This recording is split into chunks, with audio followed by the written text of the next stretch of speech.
ఆకాశవాణి ప్రాంతీయ వార్తలు చదువుతున్నది బందెల జయలక్ష్మి. ముఖ్యాంశాలు: ప్రధానమంత్రి నరేంద్ర మోదీ ఆంధ్రప్రదేశ్లోని శ్రీ సత్యసాయి జిల్లాలో పర్యటిస్తున్నారు. కేంద్ర ప్రభుత్వ పథకాలకు అర్హులైన లబ్దిదారులకు చేరువ చేసేందుకు చేపట్టిన వికసిత్ భారత్ సంకల్ప యాత్రలు రాష్ట్ర వ్యాప్తంగా కొనసాగుతున్నాయి. కాంగ్రెస్ పార్టీ రాష్ట్ర అధ్యక్షులు గిడుగు రుద్రరాజు ఆ పదవికి రాజీనామా చేశారు. జనవరి 31 నాటికి కేవైసీ పెండింగ్ ఉన్న ఫాస్టాగ్లను డీయాక్టివేట్ చేస్తామని భారత జాతీయ రహదారుల సంస్థ ప్రకటించింది. ప్రధానమంత్రి నరేంద్ర మోదీ నిర్వహించనున్న పరీక్షా పే చర్చ కార్యక్రమంలో పాల్గొనేందుకు 2,26,00,000 మంది విద్యార్థులు పేర్లు నమోదు చేసుకున్నారు. వార్తల వివరాలు: ప్రధానమంత్రి నరేంద్ర మోదీ శ్రీ సత్యసాయి జిల్లాలో పర్యటిస్తున్నారు. గోరంట్ల మండలం పాలసముద్రంలో అంతర్జాతీయ ప్రమాణాలతో నిర్మించిన జాతీయ కస్టమ్స్ పరోక్ష పన్నులు మాదక ద్రవ్యాల అకాడమీ నాసిన్ను ప్రధానమంత్రి ప్రారంభించనున్నారు. నాసిన్ కోసం ప్రత్యేక రైల్వే లైన్ నిర్మాణానికి ఏర్పాట్లు జరుగుతున్నాయి. ఇండియన్ రెవెన్యూ సర్వీసెస్ IRSకు ఎంపికైన వారికి నాసిన్లో శిక్షణ ఇస్తారు. ESI ఆసుపత్రి ఏర్పాటుకు కూడా స్థలాన్ని ఎంపిక చేశారు. ప్రధానమంత్రి పర్యటన నేపథ్యంలో కేంద్ర రాష్ట్ర బలగాలు కట్టుదిట్టమైన భద్రతా ఏర్పాట్లు చేస్తున్నాయి. గవర్నర్ జస్టిస్ అబ్దుల్ నజీర్, ముఖ్యమంత్రి వైఎస్ జగన్మోహన్ రెడ్డి ఈ కార్యక్రమంలో పాల్గొంటారు. కాగా ప్రధానమంత్రి నరేంద్ర మోదీ ఈరోజు, రేపు ఆంధ్రప్రదేశ్, కేరళలో పర్యటిస్తానని సామాజిక మాధ్యమం ద్వారా పేర్కొన్నారు. ఆంధ్రప్రదేశ్లోని లేపాక్షి వీరభద్రస్వామి ఆలయ సందర్శనతో పాటు రంగనాథ రామాయణంలోని శ్లోకాలు వింటానని చెబుతూ ఆ తర్వాత NACIN భవంతిని ప్రారంభిస్తానని తెలిపారు. మరోవైపు కేరళలో గురువాయూర్, త్రిప్రయార్ శ్రీరామస్వామి ఆలయాన్ని సందర్శిస్తానని పేర్కొన్నారు. కొచ్చిలో జరిగే సమావేశంలో పాల్గొని పలు అభివృద్ది ప్రాజెక్టులు ప్రారంభిస్తానని ప్రధానమంత్రి పేర్కొన్నారు. ఆదివాసీల సంక్షేమమే కేంద్ర ప్రభుత్వ ఆశయమని ప్రధానమంత్రి నరేంద్ర మోదీ పేర్కొన్నారు. అల్లూరి సీతారామరాజు జిల్లా అరకులోయ మండలం కొత్తపల్లుగూడ ప్రభుత్వ ప్రాథమిక పాఠశాల మైదానంలో నిన్న సమావేశమైన ఆదివాసీ గిరిజనులతో ప్రధానమంత్రి దృశ్య మాధ్యమం ద్వారా ముచ్చటించారు. గిరిజన సంక్షేమ శాఖ హిందీ ఉపాధ్యాయుడు కొర్రా రవికుమార్ ప్రధానమంత్రి ప్రసంగాన్ని తెలుగులోకి అనువదించి గిరిజనులకు వినిపించారు. అనంతరం ఆధార్ కార్డులు, ఆయుష్మాన్ భారత్ కార్డులు, కుల ధృవీకరణ పత్రాలు, అటవీ హక్కు పత్రాలు, జన్ధన్ ఖాతాలు, జనన ధృవీకరణ పత్రాలు లబ్దిదారులకు పంపిణీ చేశారు. ఈ సందర్భంగా ప్రధానమంత్రి మాట్లాడుతూ అభివృద్ది, సంక్షేమ పథకాలు మారుమూల గిరిజనులకు చేరితేనే నిజమైన అభివృద్ది అని స్పష్టం చేశారు. పేదల సంక్షేమానికి అంకితమై ప్రభుత్వం పనిచేస్తోందన్నారు. గిరిజన విద్యార్థులకు నాణ్యమైన విద్యను అందించేందుకు ఏకలవ్య మోడల్ రెసిడెన్షియల్ పాఠశాలలను నిర్మిస్తున్నామని చెప్పారు. రైతులకు ఆర్థిక సాయం అందించేందుకు PM కిసాన్ పథకం అమలు చేస్తున్నామన్నారు. ప్రధానమంత్రి ఉజ్వల్ యోజన ద్వారా ఉచిత గ్యాస్ కనెక్షన్లు, ఆయుష్మాన్ భారత్ కార్డులు, ప్రధానమంత్రి ఆవాస్ యోజన గృహ నిర్మాణ పథకం, అటవీ హక్కు పత్రాల పంపిణీ, జన్ధన్ ఖాతాలు, వన్ ధన్ వికాస్ కేంద్రాల ఏర్పాటు, ప్రధానమంత్రి జల్ జీవన్ మిషన్ తదితర పథకాలు అమలు చేస్తున్నామని చెప్పారు. ప్రతి ఇంటికి విద్యుత్ సదుపాయం కల్పిస్తున్నామని, ఉపాధి హామీ పథకం ద్వారా ఆదివాసీ కుటుంబాలకు 150 రోజుల పని దినాలు కల్పిస్తున్నామని తెలిపారు. కేంద్ర ప్రభుత్వ పథకాలను అర్హులైన లబ్దిదారులకు చేరువ చేసేందుకు చేపట్టిన వికసిత్ భారత్ సంకల్ప యాత్రలు రాష్ట్ర వ్యాప్తంగా కొనసాగుతున్నాయి. నిన్న గుంటూరు జిల్లా కాకుమాను మండలం కొల్లిమర్ల, కొండబలివారిపాలెం గ్రామాలలో వికసిత్ భారత్ సంకల్ప యాత్ర నిర్వహించారు.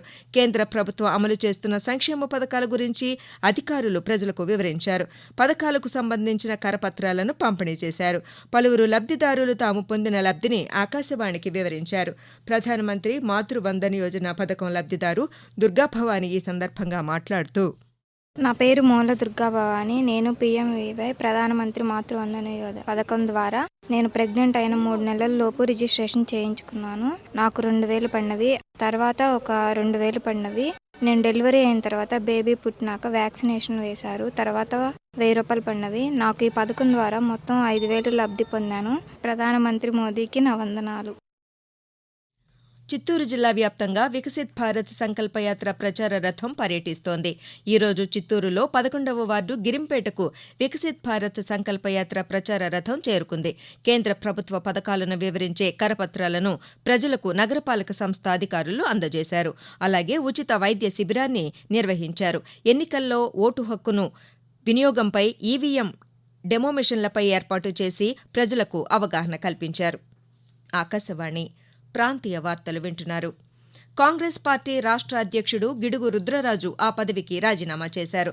పార్టీ జాతీయ అధ్యక్షుడు మల్లికార్జున ఖర్గేకు నిన్న రాజీనామా లేఖను అందజేశారు. కనుమ పండుగను పురస్కరించుకుని తిరుమల శ్రీ వెంకటేశ్వర స్వామి ఆలయంలో ఈరోజు కాకబలి కార్యక్రమాన్ని ఘనంగా నిర్వహించారు. అర్చక స్వాములు పసుపు, కుంకుమ వేరువేరుగా కలిపిన అన్నాన్ని ఆనంద నిలయం విమాన వెంకటేశ్వర స్వామి వారికి నివేదించారు. కాగా ప్రముఖ వాయులింగ క్షేత్రం శ్రీకాళహస్తిలో గిరి ప్రదక్షిణ వైభవంగా నిర్వహించారు. ఈరోజు ఉదయం శ్రీకాళహస్తి ఆలయం నుంచి ఊరేగింపుగా స్వామి అమ్మవార్ల వాహన సేవలు కైలాసగిరి కొండ ప్రాంతానికి చేరుకున్నాయి. వేలాది మంది భక్తులు శివనామస్మరణ చేసుకుంటూ కొండ చుట్టూ ప్రదక్షిణ నిర్వహించారు. జనవరి 31 నాటికి కేవైసీ పెండింగ్ ఉన్న ఫాస్టాగ్లను డీయాక్టివేట్ చేస్తామని భారత జాతీయ రహదారుల సంస్థ ప్రకటించింది. టోల్ ప్లాజాల వద్ద వాహనదారులు వేచి ఉండాల్సిన సమయాన్ని తగ్గించేందుకు జాతీయ రహదారుల సంస్థ గతంలో ఫాస్టాగ్ను ప్రవేశపెట్టింది. ఫాస్టాగ్లో బ్యాలెన్స్ ఉన్నప్పటికీ ఈ నెల చివరి నాటికి కేవైసీ పూర్తి కాని ఫాస్టాగ్లను డీయాక్టివేట్ చేసే అవకాశం ఉంది. వన్ వెహికల్ వన్ ఫాస్టాగ్ ప్రచారంలో భాగంగానే ఈ నిర్ణయం తీసుకున్నట్లు జాతీయ రహదారుల సంస్థ ప్రకటించింది. వాహనాలకు ఫాస్టాగ్ తప్పనిసరి చేసినప్పటి నుండి ఇప్పటి వరకు 8 కోట్ల మంది ఫాస్టాగ్ను వినియోగిస్తున్నారు. కొందరు ఒకే ఫాస్టాగ్ను పలు వాహనాలకు వినియోగిస్తున్నట్లు గుర్తించి వారిని అరికట్టేందుకు వన్ వెహికల్ వన్ ఫాస్టాగ్ విధానాన్ని తీసుకొచ్చారు. దీంతో ఫాస్టాగ్ వినియోగదారుడు తప్పనిసరిగా కేవైసీ చేసుకోవాల్సిందే. ప్రధానమంత్రి నరేంద్ర మోదీ ఈ నెల 29వ తేదీన నిర్వహించనున్న పరీక్షా పే చర్చ 2024 కార్యక్రమంలో పాల్గొనేందుకు దేశవ్యాప్తంగా 2,26,00,000 మంది విద్యార్థులు తమ పేర్లను నమోదు చేసుకున్నారు. 6వ తరగతి నుండి 12వ తరగతి వరకు విద్యార్థులు, ఉపాధ్యాయులు, తల్లిదండ్రులు ఈ కార్యక్రమంలో పాల్గొంటారు. విద్యార్థులు అడిగిన ప్రశ్నల ఆధారంగా 2,050 మందిని ఎంపిక చేస్తామని కేంద్ర విద్యాశాఖ పేర్కొంది. ఈ ఏడాది ఢిల్లీలోని భారత మండపంలో ఈ కార్యక్రమాన్ని నిర్వహించనున్నట్లు తెలిపింది. పరీక్షలు, పాఠశాల విద్య తర్వాత జీవితం గురించి నెలకొన్న ఉత్సుకతపై విద్యార్థులు ప్రధానమంత్రి నరేంద్ర మోదీతో చర్చించేందుకు గత 7 ఏళ్లుగా ఈ కార్యక్రమాన్ని నిర్వహిస్తున్నారు. ప్రత్యేక ఇంటరాక్టివ్ కార్యక్రమం ద్వారా 4,000 మందికి పైగా ప్రధానమంత్రితో సంభాషించనున్నట్లు కేంద్ర విద్యాశాఖ తెలిపింది. నైపుణ్యాభివృద్ధి సంస్థ అంశంలో తనపై నమోదు చేసిన కేసును కొట్టివేయాలని కోరుతూ తెలుగుదేశం పార్టీ అధ్యక్షుడు నారా చంద్రబాబు నాయుడు వేసిన పిటిషన్ను విచారించిన సుప్రీంకోర్టు నేడు తీర్పు ఇవ్వనుంది. ఇరువైపులా వాదనలు ముగియడంతో అక్టోబర్ 20న సుప్రీంకోర్టు తీర్పును రిజర్వ్ చేసింది. ధర్మాసనం ఈరోజు మధ్యాహ్నం తీర్పు వెలువరించనుంది. రాజ్యాంగ నిర్మాత డాక్టర్ బిఆర్ అంబేద్కర్ 125 అడుగుల విగ్రహం చరిత్రలో నిలిచిపోతుందని వైఎస్సార్ కాంగ్రెస్ పార్టీ నాయకుడు, రాజ్యసభ సభ్యుడు వి. విజయసాయిరెడ్డి చెప్పారు. విజయవాడలో నిర్మిస్తున్న డాక్టర్ అంబేద్కర్ స్మృతివనాన్ని ఈరోజు ఆయన పరిశీలించారు.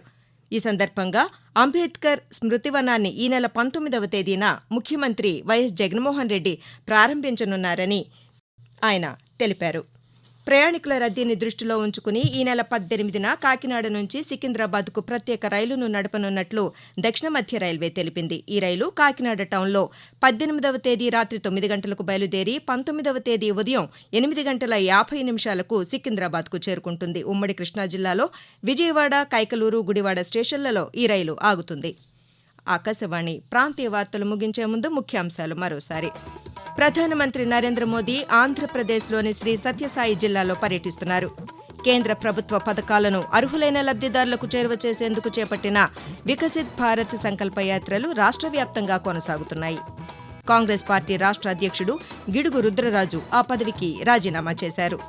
జనవరి 31 నాటికి కేవైసీ పెండింగ్ ఉన్న ఫాస్టాగ్లను డీయాక్టివేట్ చేస్తామని భారత జాతీయ రహదారుల సంస్థ ప్రకటించింది. ప్రధానమంత్రి నరేంద్ర మోదీ నిర్వహించనున్న పరీక్షా పే చర్చ కార్యక్రమంలో పాల్గొనేందుకు 2,26,00,000 మంది విద్యార్థులు తమ పేర్లు నమోదు చేసుకున్నారు. ఆకాశవాణి ప్రాంతీయ వార్తలు ఇంతటితో సమాప్తం.